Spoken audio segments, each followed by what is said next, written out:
जग मोर सुनना है, तोर बिना जग सुनना है। के जग मोर सुनना है,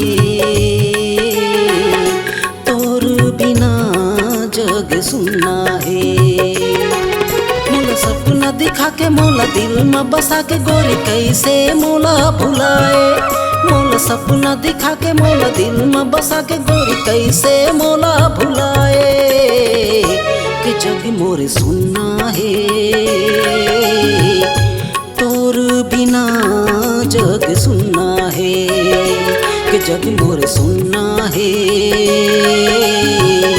तोर बिना जग सुनना है।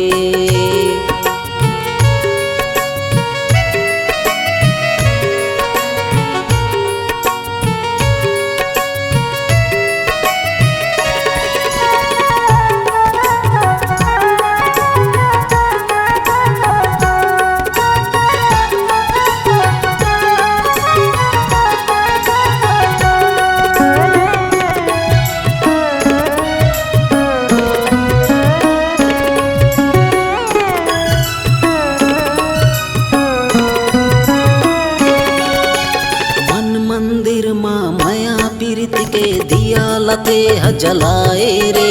मैल जगा के दिल में मोरे ते जाने कहाँ लुकाए रे।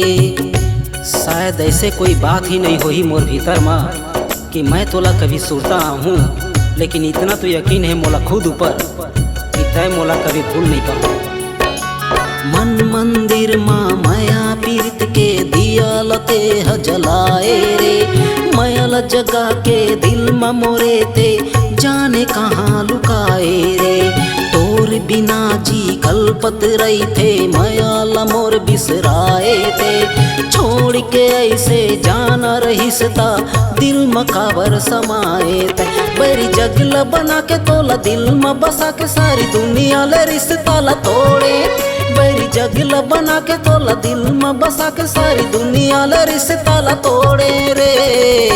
कि जग मोर सुनना है, तोर बिना जग सुनना है। कि जग मोर सुनना है,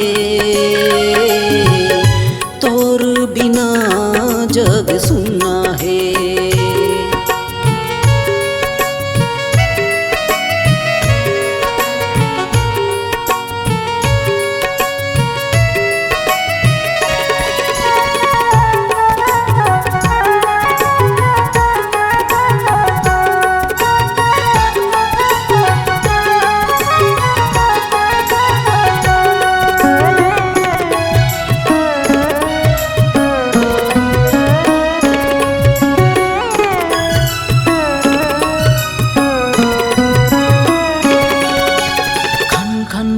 के चूड़ी हतोरे छन छन छन के पैरी रे। चारों मुड़ा माँ गूंजत रही थे ए सनम तोर बोली रे।